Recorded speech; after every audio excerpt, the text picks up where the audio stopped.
Well, welcome to the Sassy Sunday Hour. It used to be Freedom Friday. Yep, but we couldn't do Freedom Friday. And then we tried to do it Saturday, and we just had nothing but technical problems. So, today's Sunday. Sassy Sunday. September 4th, 2016. All day long. Before we get started, I just want to give a warning and a disclaimer, okay? It's not a rant. It's just a warning and a disclaimer. From your lips to their ears, Jerry. Exactly. This particular show that you're listening to, if you're new, if you've been listening to Freedom Friday Hour and the Kapow Radio Show Network, then you understand exactly what it's about and what's going on. I'm not talking to you. I'm talking to new people that may have landed here for some reason. Welcome. Welcome. But this is a conservative talk show. We're conservative and we're very biblical Christian-like in our approach. So we will say things that if you are liberal in your thinking or sensitive, it could make you cry or wet your pants. My strong suggestion is, if you're sensitive, if you're a cultural Christian communist, I suggest you go listen to something else. I beg of you, please. Because I don't want you complaining and then going on your True Christian Reddit forum and whining about it. Please, just go somewhere else. It's very conservative, and it's politically incorrect for the most part. That's what this show is, all right? You have been warned. Please, please, don't put yourself through it. Okay, Ms. Kapow. All right. We are going to talk about safe space silliness. Safe space silliness. You know, I originally thought of safe space stupidity. It's just too harsh because words matter. Words matter. We have 3 stories. Duke University debuts its first safe space. You're going to love this. Mm-hmm. Rutgers University has a Language Matters program. That's right. And you need to talk nice all the time. But you're going to see how ridiculous this is becoming. And then Georgetown University, you know what? They're going to give priority admission to a certain group of people. Priority admission. Mm-hmm. Why? Because they scored higher on the university entrance exam? Nope. Nay. Because they got scholarships because they worked their butts off in junior college or in high school? Nope. Nay. Priority admission at Georgetown University if you're a slave descendant. From what year? When we had slaves back in the 1800s. We're in a whole prison planet. I understand that. I see. They're going back a couple hundred years. And they're going to make reparations. And we'll talk about that and why. And it's fascinating. That's the first segment. And then we're going to do a second segment. But I'm not going to tell you what it is. And we're going to do a third segment. And I'm not going to tell you what that is until we get there. So hang on. You have a scripture, Ms. Kapow? Yes. Well, when I read these stories, what came to me was wicked imaginations. Mm-hmm. And so I did a word search on that in the Bible, and the very first one that came to my attention was in Genesis 6:5, where it says, "And God saw that the wickedness of man was great in the earth, and that every imagination of the thoughts of his heart was only evil continually." And as we know in Proverbs 6:18, that is one of the things that God hates. One of the 7 things that God hates. And it says, a heart that devises wicked imaginations. Mm-hmm. Then we go in the New Testament, And we read in Romans 1:21, and I'm going to read from 18 through 24. And it says, "For the wrath of God is revealed from heaven against all ungodliness and unrighteousness of men, who hold the truth in unrighteousness, because that which may be known of God is manifest in them, for God had shown it to them. For the invisible things of him from the creation of the world are clearly seen, being understood by the things that are made, even his eternal power and Godhead, so that they are without excuse, because that, when they knew God, they glorified him not as God, neither were thankful, but became vain in their imaginations, and their foolish heart was darkened. Professing themselves to be wise, they became fools, and changed the glory of the uncorruptible God into an image made like to a corruptible man, and to birds, and four-footed beasts, and creeping things. Wherefore God also gave them up to uncleanness, through the lust of their own hearts, to dishonor their own bodies between themselves." Now, the Bible also says that we are to cast down our imaginations, and every high thing that exalts itself against the knowledge of God, and bringing into captivity every thought to the obedience of Christ. And that's in 2 Corinthians 10:5. You know, if a person, let's say a man, he all of a sudden says, "Well, I'm attracted to other men. I'm a homosexual. I was born that way." Is that an imagination? Yep. Yes. If he says, "I think I want to be a female. I want to be a transgender." Is that an imagination? Yep. Yes. And this scripture addresses these kind of things. There's so many Christians out there, and I call them professing Christians. I really do, because they're very cultural, and they're liberal, and they're communist. And what they try to do is manipulate other people to think the way they do in a liberal sense. Which is witchcraft. They're trying to manipulate. It's not like we have a radio show and we're talking and we do have a conservative biblical viewpoint, but we're not trying to manipulate you. If you don't like our viewpoint, you just turn us off. I'm not going to go on your website. I'm not going to go on your Facebook page, and I'm not going to try to convince you of anything, because frankly, I don't care.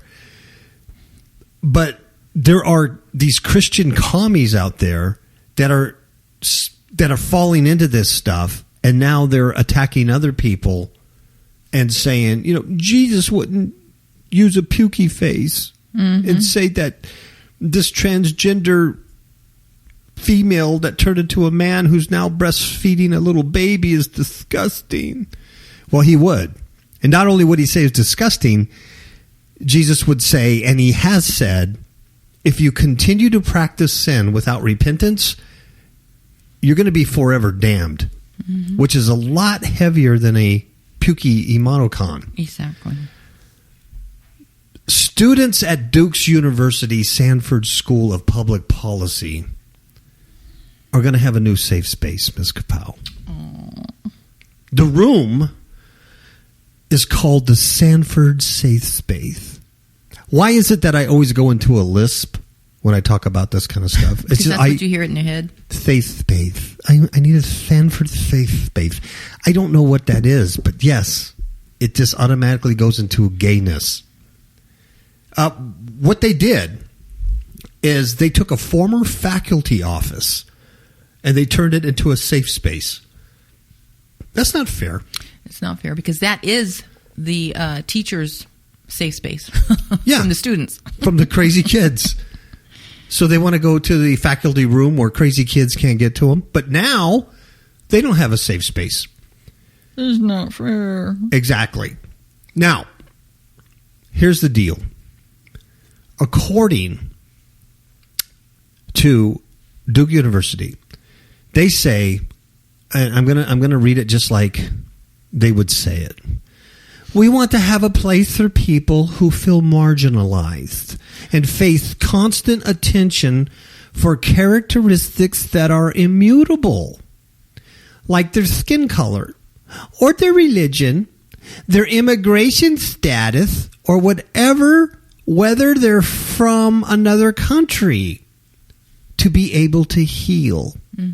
Oh. That's said by Professor Catherine Whitten, and she's the co-chair of the Sanford Committee on Diversity and Inclusion.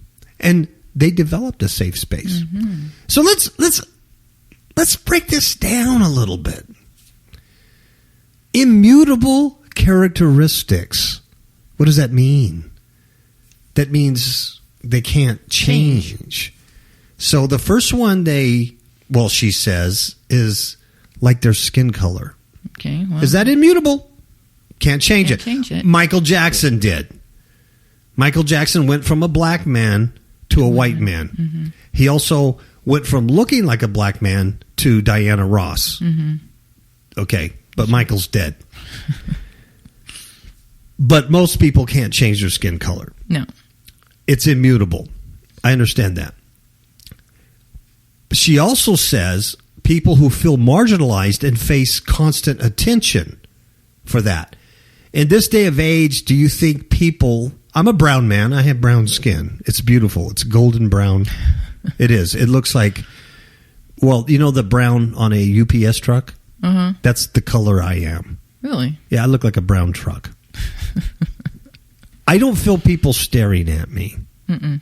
And go... Little kids at Walmart don't look up and go, Mommy, it's a brown man. They're not looking at you because of the color of your skin. No. They're looking at me because I'm wearing Speedos and flip-flops. And that scroll on your head. And a scroll on my head and a hammock. Mm-hmm. That's why they're looking at me, but not because I'm a golden brown man. No. But anyway, that's what she says. They need a place because they feel marginalized because they're facing constant attention for their skin color.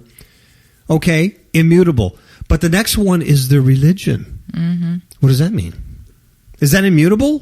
Well, you can change that. You can change your religion. You can also, not wear it on your sleeve or wear a burqa or wear a hammock or wear a Christian cross.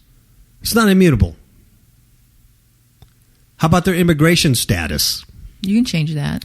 You can actually become a legal citizen. Mm-hmm. Or just come here legally. Yeah. What a concept. So people might face constant attention because they're here illegally? Mm-hmm. Or maybe they're from another country. When's the last time somebody from another country got marginalized at Duke University? Look at that guy. He's from Japan. I'm just trying to point out how silly this is. It is silly. And the reason why the safe space is developed is so they're able to heal. Mm-hmm. Heal. Heal from what, I wonder? It's safe space silliness. It just shows you that political correctness and this sensitivity is out of control. Mm-hmm. If you were a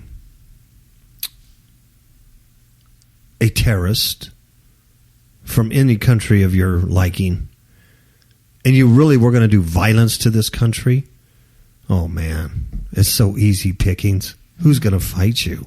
No one. Wow. Not very many people, I'll tell you that. Not a whole lot in the universities. And it's sad because these are the kind of humans that we're churning out. Mm-hmm. I shouldn't say we're. I'm not doing it. They are. It's a sad state. It's Gutterville. Like I said, the toilet is already spun. It's been flushed. It's in the pipes. We're in the pooper ocean. There's nothing left but the bacteria to eat us. That's right. Because I live in the negative. And those who have septic tanks will understand what I just said about the bacteria eating the poop. Mm-hmm. If you have a septic tank. If you live in a city and you just flush your toilet, you don't know where your poop goes, so you don't understand septic systems.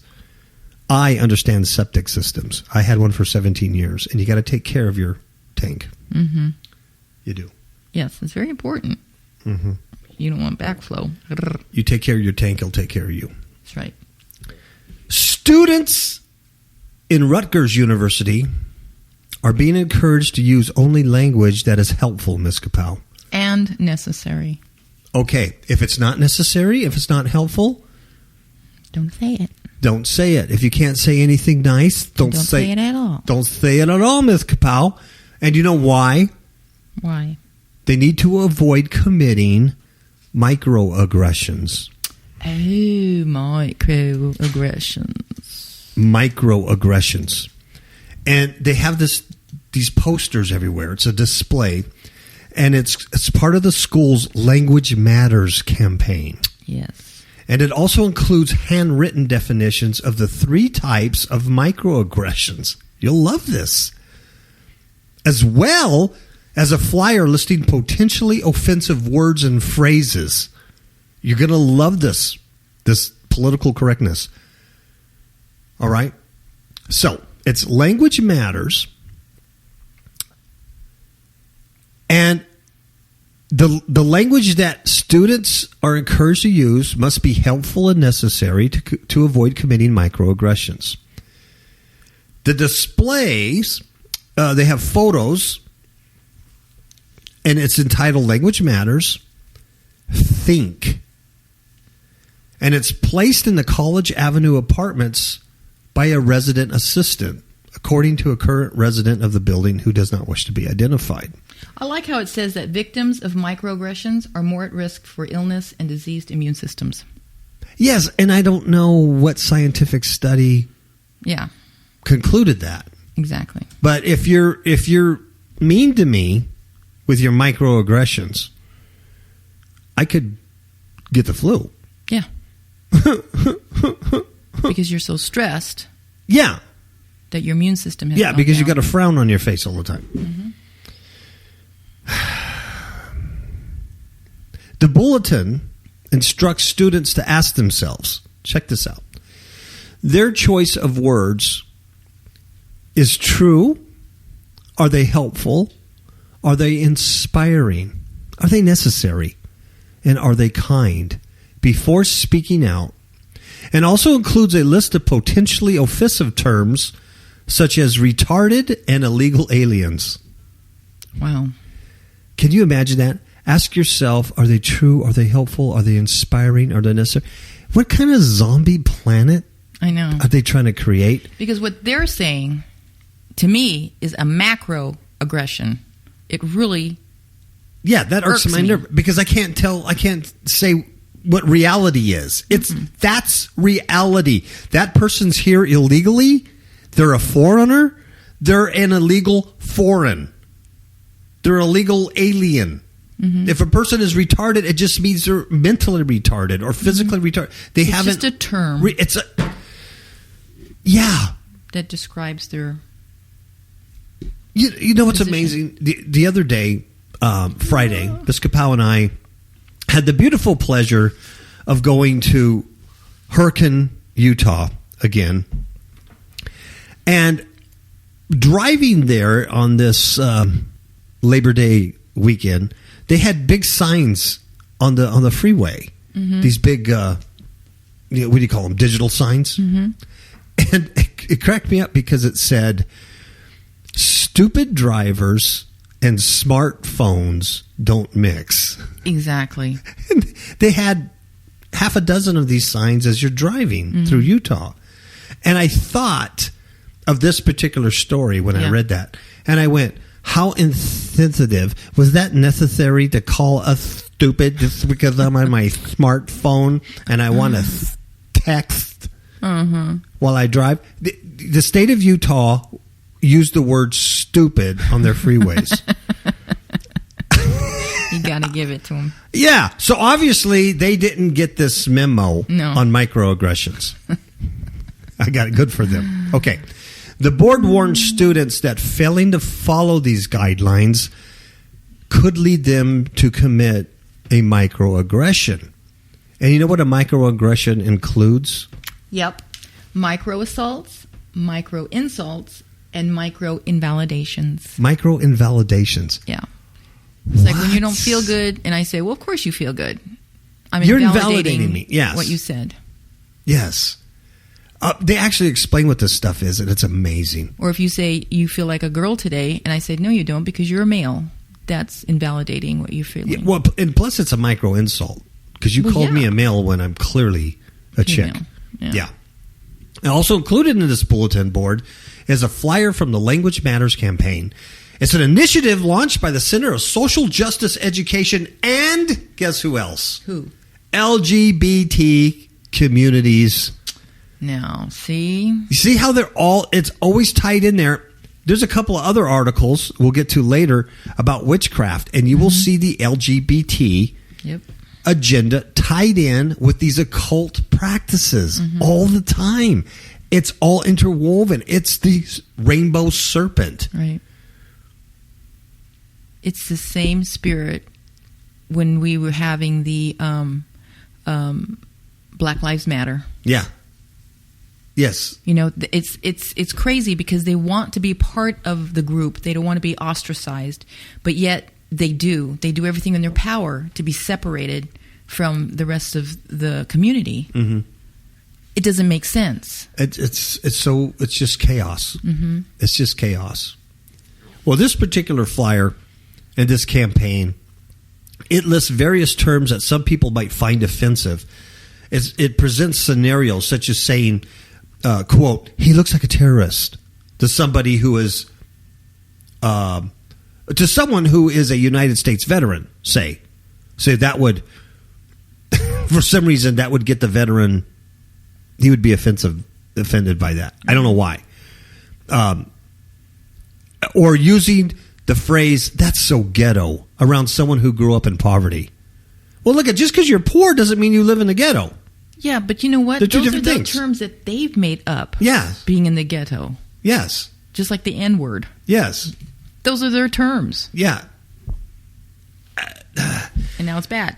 Now it's bad. Or commenting like, oh, that exam just raped me in the presence of a survivor of sexual assault. I don't know how a person is supposed to determine that. Like, raise their hand. Who here has been sexually assaulted? Mm-hmm. No one? Oh, okay. Well, I have something to say. Wow, that exam just raped me. That's how ridiculous Retarded. This is. Yeah. Well, that'd be You just said retarded. That's a microaggression. You bing! You get a blue slip. I did. Oh, that's bad. The thought police are after you. The website, the Language Matters website, which is a beautiful place to go, by the way, includes a presentation similar in nature to the flyer, outlining the big impact of little things and providing examples of the 3 types of microaggressions. Let's break this down, folks. You're going to learn something here.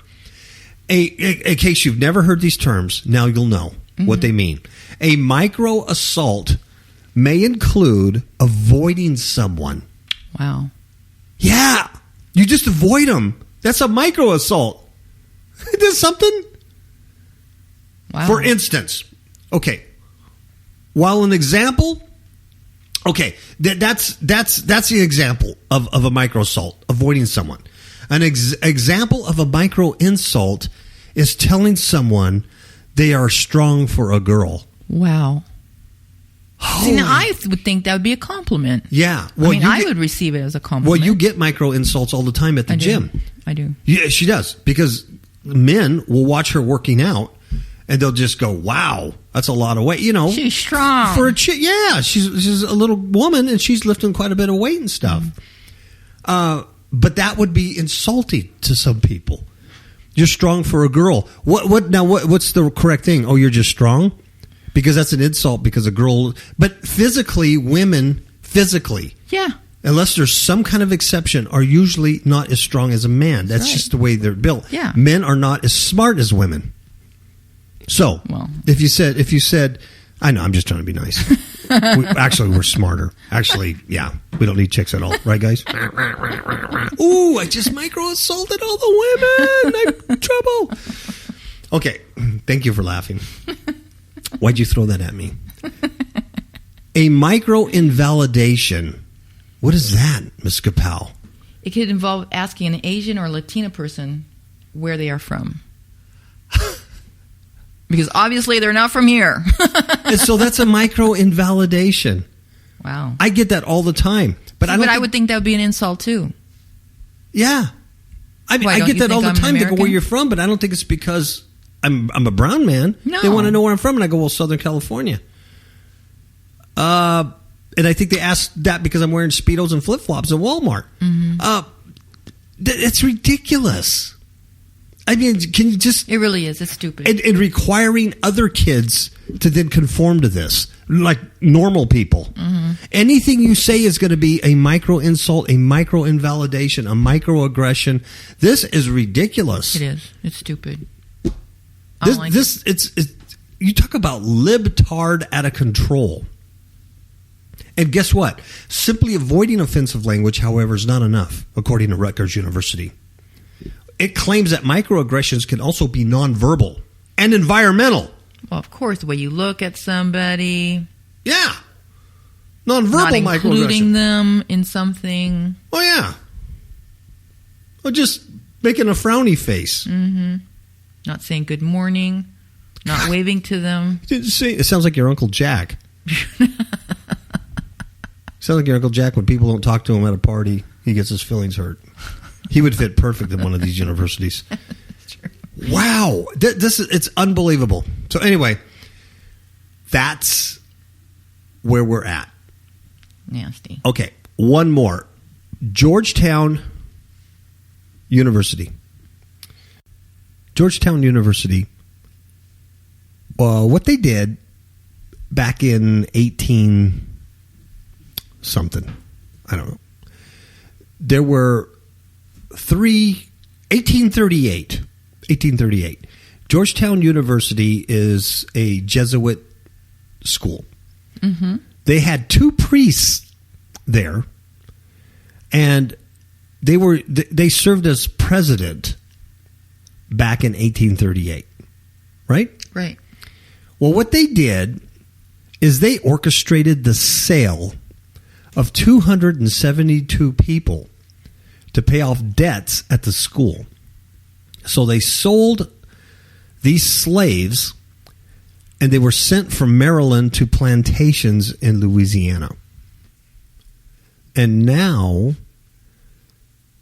the university feels bad about that.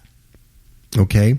So what they're going to do is they're going to give preference in admissions to the descendants of slaves owned by the Maryland Jesuits,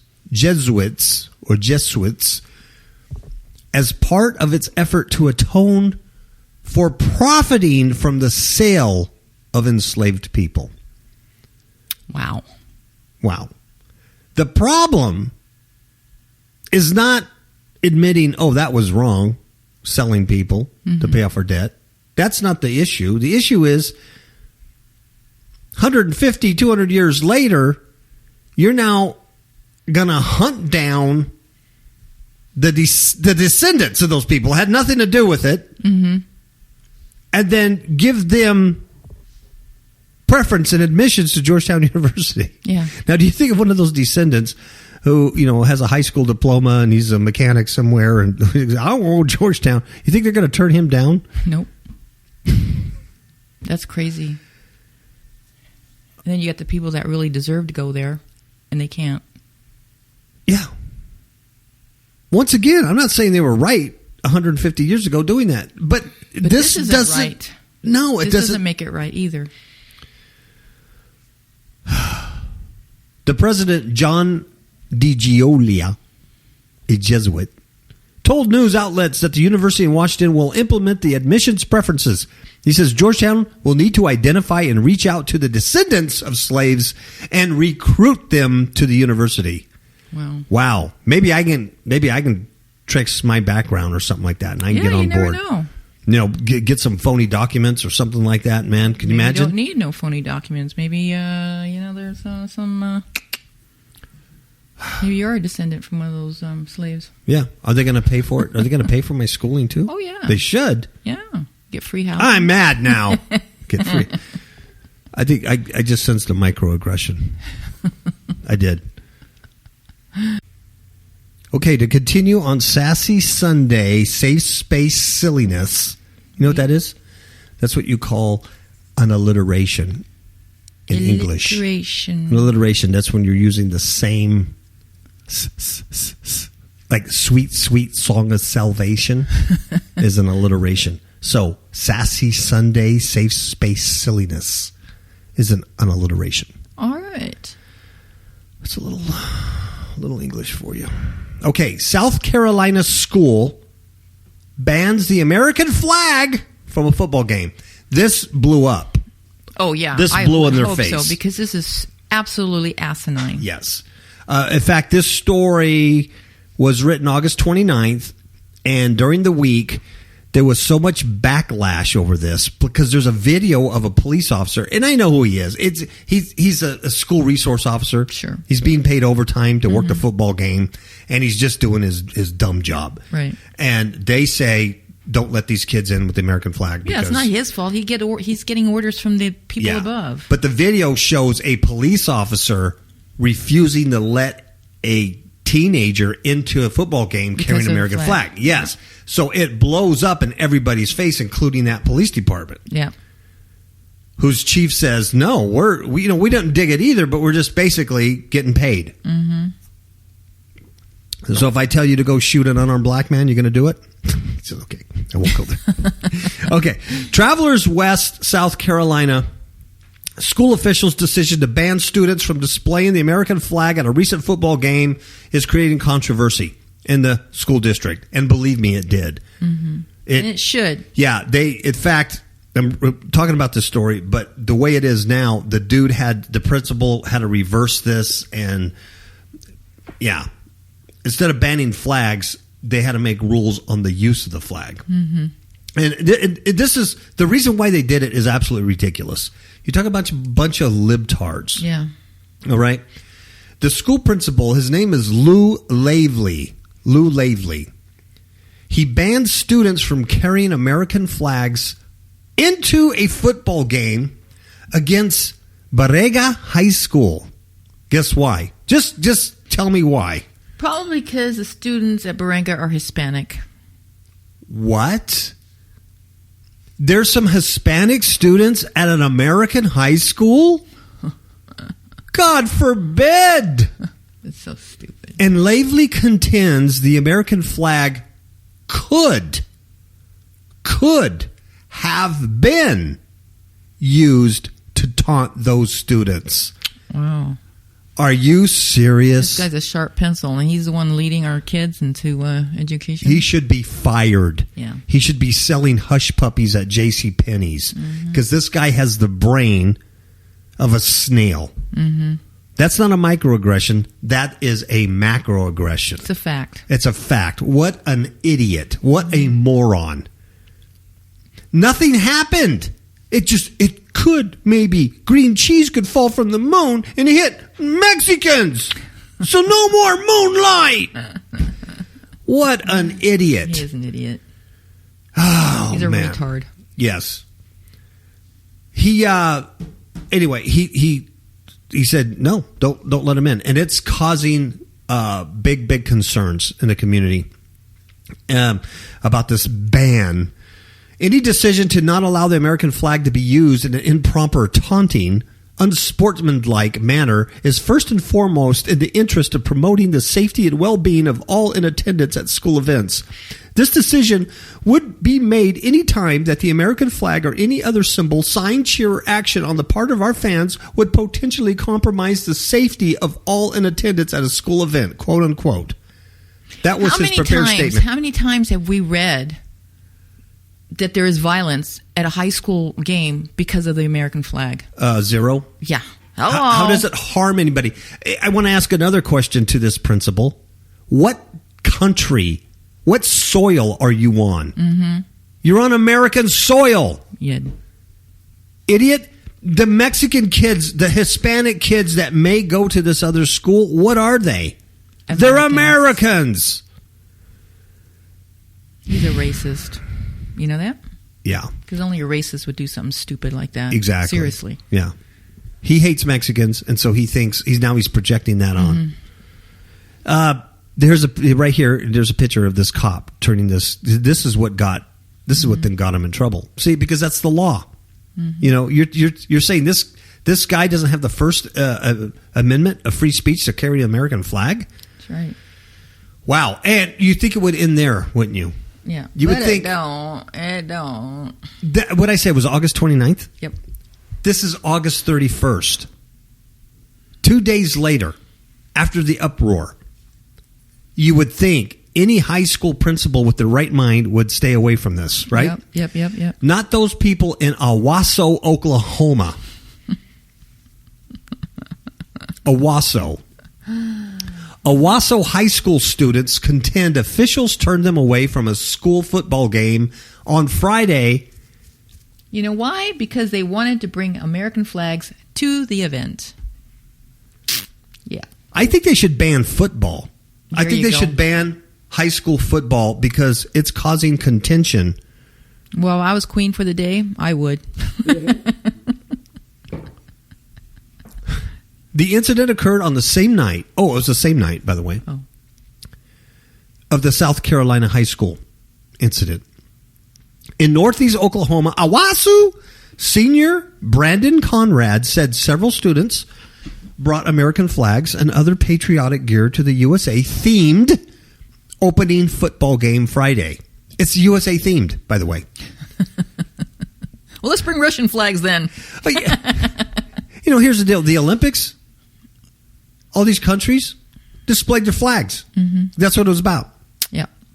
It should have been banned. We need, here's what I'm proposing, a one world flag. There you go. One flag for everybody. Nobody gets their own. One flag. A one world government, one world economy. We need an Antichrist. Yeah. We need the Antichrist flag. Let's fly that one. Let's take a mark of the beast. Let's get it over with, folks. We're all the same. We're all the same and we're happy. We're all in a big safe space. We're all in a big safe space. So anyway, this kid, he was turned away and forced to stash all his patriotic stuff in the car. And not just him, but other kids. And he says this. Here's what he said. Our principal told us it was okay. But when we got there, Duffield, I don't know who Duffield is, but Duffield tells us it's not okay. Oh, he's the athletic director. Mm. So the senior, his dad, told the news site the students resisted. But guess what? Police. Here we go. We have a problem with this. The police refused to allow them inside with the American flag. Now, see, the police are not going to get in trouble for this. Mm-mm. Of course not. Why would they? Yeah.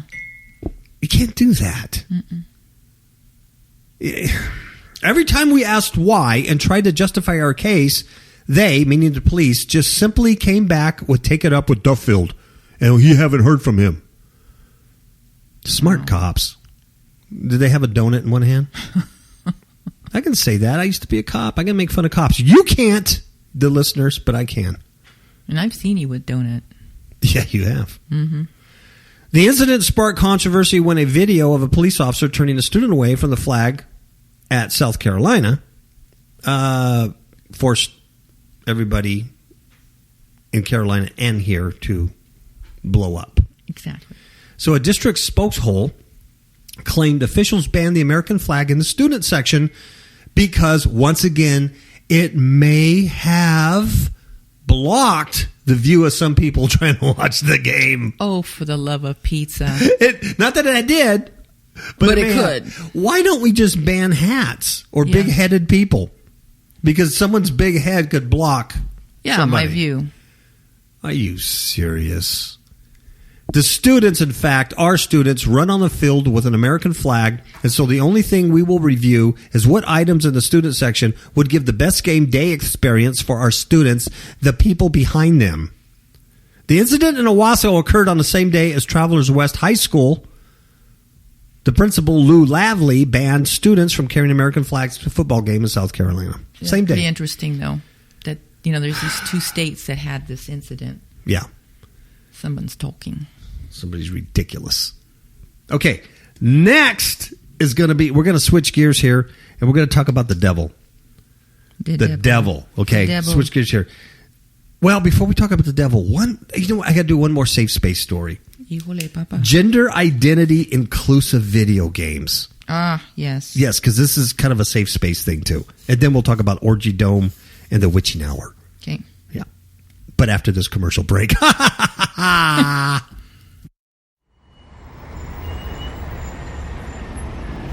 I don't know what all this fuss is about these pestilence. I think the scientists are doing a great job. Clueless, in the dark, I think the government's doing a good job. Have no idea what is really going on? I have an app for that. Kapow Radio Show app for iPhone and iPad. Kapow Radio Show app for Android. Get the app. Get a clue. Hey, Vinny, I love politicians. I think they've got my best interest in mind. Get the app. Get a clue. FifthHookMedia.com. All right, we back, Miss Pam. We be back. A lot of transgender people, these transsexual people who, men who think they're women, women who think they're men, they live a lie. Definitely. That's not who they are. They're not. That's not who they are. They live a lie. It's a vain, evil, wicked imagination. Yes.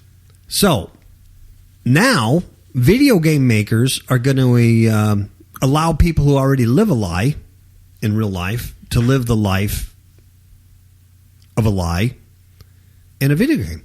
Yes. So this makes all the sense in the world. So this video game and games allow characters more varied sexual identities. And here's a picture of this boy. He calls himself Blair Durkee. He's a little boy who decided to be a girl. So there's a picture of him, and he's all, or she, or whatever it is all excited about this new game because now it could create its own avatar, its own characters according to the gender it feels it is. Exactly. That makes sense? Yes. In the popular simulation game called The Sims, players have long been able to create male and female characters, but only up to a point. But this year that all changed. Uh-huh. In May, Electronic Arts, the publisher of The Sims, released a patch for the game that removed all gender barriers. There you go. It frees players to create virtual characters with any physical attribute. Isn't that cool? Yep. For Blair Durkee, this is the boy who looks like a girl, the shift was significant.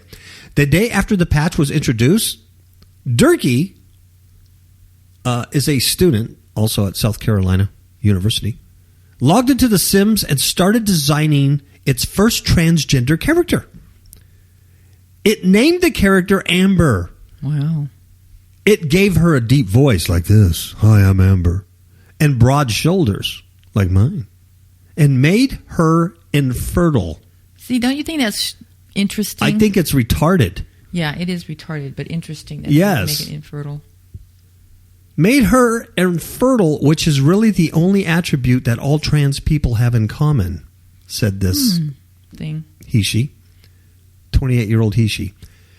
Transitioned to female at age 24. Been a female for 4 years. Wow. A lot of people assume that all trans men have feminine features and trans women have masculine features, but that's not the case. Not the case at all. This inclusive attitude towards gender and sexuality, once a rarity in video games, is becoming more common as games take on more diverse and weightier subject matter beyond flesh-eating zombies and alien attacks.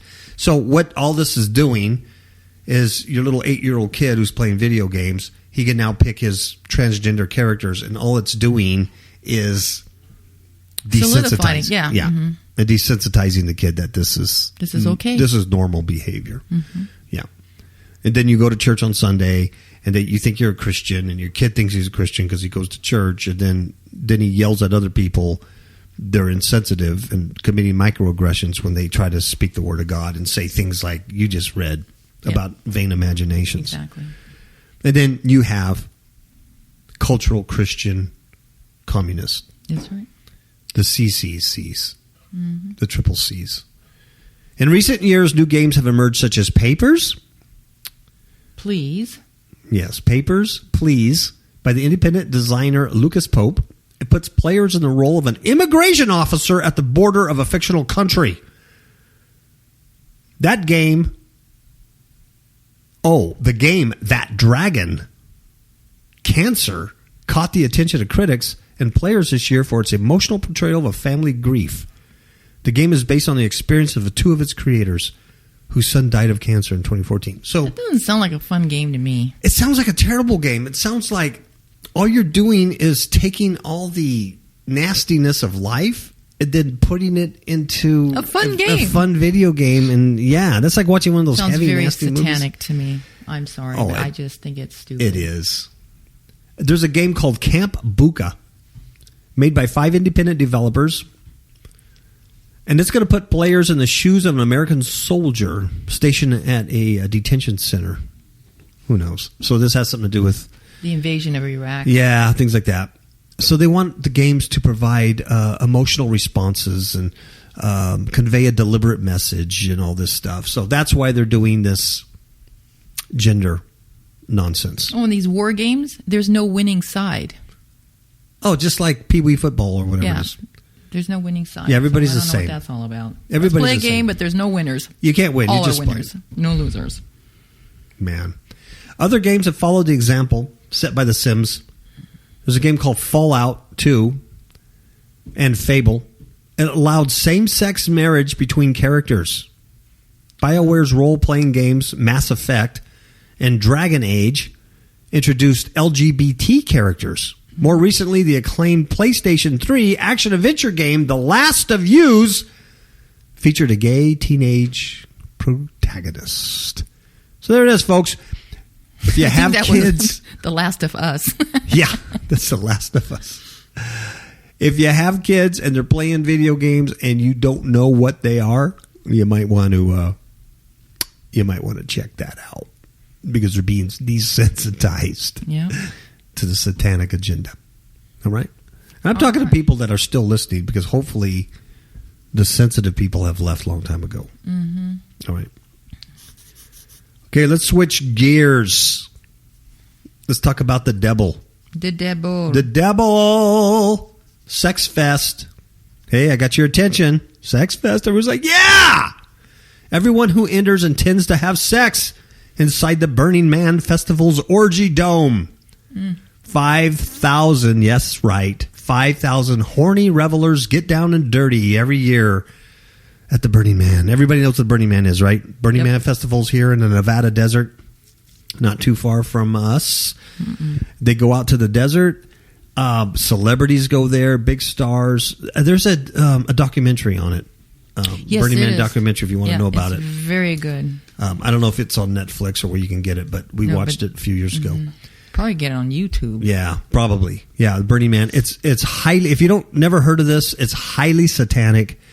I mean, I want to say a cult, but it's not a cult. There's nothing hidden about it. It's just an orgy fest. Yeah, it's drug pure fest. paganism, hedonism, drug fest. These people stay in the desert for a week. They don't shower. They don't have bathrooms. They're just nasty, filthy, gross. They're naked. Mm-hmm. It's unbelievable, and it gets bigger and bigger. People love this stuff. And so, but we're going to talk about a specific thing called the Orgy Dome. It's a 24-hour promiscuous tent. It's open to all adult couples and moresomes looking for a safe place to love. It goes with our safe place silliness, our safe space silliness, doesn't it? It does. So here's an orgy safe space, okay? That's right. Don't commit microaggressions. You won't be judged there. You're not going to be judged. You can do whatever you want. Exactly. Let's see. Among the attractions is the Orgy Dome. It's run by a group called And Then There's Only Love.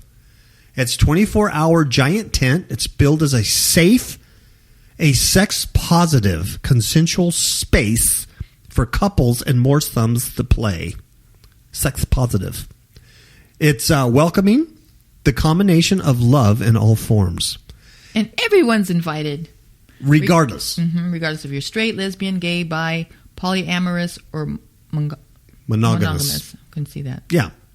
More than 5,000 people enjoyed the delights of the Dome last year. Mm-hmm. That's a lot of people. That's a lot of people doing Love Fest nasty. out in the desert. According to one Reddit user and frequenter at the festival, the Orgy Dome has a nice setup, clean towels and cushions, and a moderate climate control. The door is always staffed, and you must be with a partner to enter, though some partner swapping has been known. The guy said inside is generally not a writhing pool or pile, pool is probably better, of 10 or 15 naked bodies, as the name might suspect. Usually the dome is occupied by couples with some threesomes and moresomes. There are some people watching on the edges. Voyeurism and having an audience are definitely in play here, so know that going in. If someone is bothering you, most of the time they'll stop when you ask, although the tent staff is happy to help resolve any uncomfortable problems that may arise. I don't think people that go to this thing are going to have any issues with being uncomfortable. Yeah, or bothered, or someone staring what I mean? at you. I doubt that very much. As well as old-fashioned orgies, the Orgy Dome is fully equipped with massage tables, mattresses lining the walls, sheets, couches, and supplies, including lubricants and condoms. Okay, see, that doesn't sound clean to me. Sounds nasty. Well, yeah, and I don't filthy. think these people are into hygiene. No, they don't care. They don't care. Gross. There are also classes on sadomasochism. That's nasty. Group erotic massage and theme nights, ranging from threesome specials to competitions for the loudest motors. Oh, for the love of okay. pizza. So, I mean, the reason why we're reading this is to show you the complete depravity of humanity. Of humanity. It is a complete occultic, hedonistic paganism going on in the Nevada desert every year. 5,000 plus people go there. Celebrities. I read that Paris Hilton went there. Katy Perry, just to mention two. Unbelievable. And everything goes there. The law enforcement stays away. There's drugs. You do whatever you want. You're out in the desert, do whatever you want. Unbelievable. Unbelievable. But it's a safe space for the orgy people. Safe space. Here's another safe space, okay? Because a lot of times when you're a devil-worshipping witch, you really have nowhere to go. No. And if you're walking around Walmart with your witch's hat and your broom, people stare at you. Exactly. And then you're looking for a safe space. There's no safe space for witches to go and feel. Right. Because they feel like micro insults. Right. Especially if someone ignores them and leaves the aisle. Yeah. But this place provides a safe space for witches. It's called the Witching Hour, and they dance with darkness. It's at a club. It's a nightclub for witches. See? Wouldn't you like to go to that? No. Actually, the name of the place is called Coven. How appropriate. Isn't that nice? It's London's first and only occult-themed nightclub. Now, this guy who wrote this article actually went down there to experience it. And here's what he says. He starts off and he says, it's around midnight on a Saturday night, and I'm in a darkened room under a railway arch in East London, frantically pulling my jacket off the back of my seat and trying to make a dash for the back wall. On stage, a man is crouched on all fours with a funnel inserted into his anus, into which water and dishwashing liquid are being poured. Oh, Lord. The crowd scarpers to the sides before the crescendo spurts out, soaking the now empty rows of seats to a chorus of screams and laughter. Okay, that's just nasty. Okay, right there, you could just stop and you can see the abomination of demonic takeover. There's nothing else to say. Lord. These are human beings or ex-humans, earth dwellers, who've sold out to the Prince of Darkness. And this is their behavior. This is their behavior, and they're laughing, and they love this stuff. Some dude on stage getting an enema.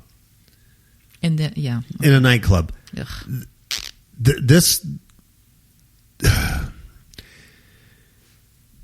Our photographer, Steph, turns to me and says solemnly, I don't think we'll be able to use these pictures.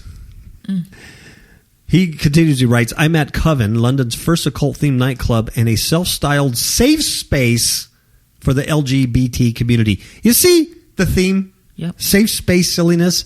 Every single story we covered has the term safe space in it. Every single one. The universities controlling speech and behavior, to sex orgies in the desert, to occult-themed nightclubs. Is safe spaces a thing of God? Nope. Would you ever find a safe space in a church? You shouldn't. Should a church or any pastor or minister ever use that term to draw people into his congregation? Like, hey, this is a safe place to worship. No one's going to bother you. Nope. You can sit here and be the worst, nastiest person, and we welcome you. Nope. No, it's totally demonic. That's right. Totally demonic. Absolutely. I just learned something here. Mm-hmm. Safe space, silliness, is from the pits of hell. There's not one story here where it's normal. Mm-mm. Because it's a place of secret, a place of darkness, where you think your deeds cannot be exposed. Mm-hmm. The Bible talks about that, where they do stuff and they go, well, he's not going to see, he's not going to know. He doesn't know. Meaning God. And how about Jeremiah? It's the son of man. Looking, tick into the east wall of the temple. Mm-hmm. Look in there. Look what these idiots are doing. The elders of Israel, the priests, they're facing east and they're worshiping Tammuz. They're worshiping images on the wall. Isn't that Ezekiel? Oh, yeah. I'm sorry. Ezekiel. Thank you. I get my prophets mixed up, man. That's all right. It's all right. They won't get mad because because they don't consider that a microaggression. Mm-hmm. Because I called Ezekiel Jeremiah was like, you hurt my feelings. I'm going to heaven in my safe space. They're cool with it. They've been sawed in half, burned at the stake. They're kind of used to that stuff. Oh my Lord. Okay, so it's a self-styled safe space for the LGBT community, the witchcraft community, and anyone at all interested in the stranger side of life. Stop. The thing I want to make a point of right here, notice that LGBT is intertwined all the time with occult, Satanism, witchcraft, safe space. That's right. It's the avatars, the video games. They can't be separated. They're the same. They're the same. So anybody still listening, you can't be a Christian and keep practicing this kind of sin of homosexuality, transgenderism, LGBT. You can't. Impossible. Because these are the things you'll be getting yourself into. This is it. Yes. These are signs. These are things all around you. So when you hear these words, just like when you hear Agenda 21 stuff about sustainable communities, raise a red flag. Right. Safe space, raise a red flag. So the male ping pong show that this guy starts writing about, this male ping pong show in the club, is performed by professional dominant master Dominic. It's one act in a lineup that features plenty of nudity, fake blood, and impersonations of David Icke. You know why they're making fun of David Icke? Because he believes that the royal family are shape-shifting lizards. Yep. So they make fun of him. Mm-hmm. Isn't that interesting? Because that tells me that it's true then. Yes. Because why wouldn't you just ignore it? Go, this guy's a nut. He's crazy. Marginalize him. Why would you have the need to make fun of him? That's right. Because if he thinks that royal family are shape-shifting lizards, what does that have to do with you? Mm-mm. That means it's true. That means these people doing this are reptilian. That's right. They're all part of the reptilian race. Period. The founders of this Coven Club are Foxy and Lucius. What does Lucius sounds like? Yeah, Lucifer. They're two practicing witches. They were growing frustrated with both London's alternative club scene and its occult scene. You dig it? Well, let's just put them all together. Exactly. Quote, there are scary things going on right now with clubs like Madame Jojo's shutting and so many people being priced out. Everything seems so airbrushed and tame. There's no room for mess, mistakes, and experimentation. That's what we felt was missing. This is the same thing that goes on in Burning Man. Mm-hmm. See, they're never satisfied. No. They always have to do more. Yes. They get bored. Yeah. In fact, they deride the current occult scene as exquisitely boring. There you have it. And they explain that it seemed natural to take it out of bookstores and onto dance floors. There's nothing live going on. There's no live rituals, just readings, laments Foxy. We wanted to bring it to the performers who want to try something new. We want to be messy and offensive. That's what Witchcraft should be all about. We want to create a space where anything can happen. There you have it. And look at this picture. This gal's covered with fake blood. She looks like a zombie. Yeah, she's naked on the Oh, yeah. Yeah. And she's a cabaret fetish performer. For the pair, witchcraft and nightlife are natural bedfellows for several reasons. They explain that for them, magic is about creating the life you want, which is arguably what the clubs have always been about. Creating a space. Here's the word again. A space for people to come together, embrace freedom of expression, and manifest their ideal world. The underground nature of nightlife, particularly the LGBT, also fits with the secret lifestyle that witches have been forced into over the years. She goes on and says, witches were persecuted throughout history. A lot of the occult scene merges with the queer scene. They said that. That's right. Not just me. They said that. Mm-hmm. They said, let me repeat, a lot of the occult scene merges with the queer scene. There's a parallel between witchcraft and people who feel either persecuted or ostracized. If you belong to a minority, then being more interested in witchcraft goes hand in hand. Mm-hmm. That comes directly from a witch who owns a nightclub called Coven. That's right. He just made my point for safe space silliness. Yep. So it goes on. It's a sick club. All this stuff's on our Facebook if you want to look at it. It's disgusting, but that's the state of mankind right now. That's right. It's not getting better. No. And the imaginations aren't going away. That's right. We really are at the end game. Mm-hmm. Now, the only thing I have to say at the end here is if you guys are praying people, pray for the Kapow radio show, because we've had nothing but technical difficulties this week. And it's really difficult to get these shows out. It is. And even doing this one, because no one will know this because I will edit, but I had to stop, half a dozen times? Oh, yeah. Just doing this show. I've had to stop. Hours. Actually, days. Because we've been trying for... Just to do this one little Freedom Friday thing. It is what it is, but thank you, Ms. Kapow, for requesting that. So, why don't you give everybody something? Ciao, babies.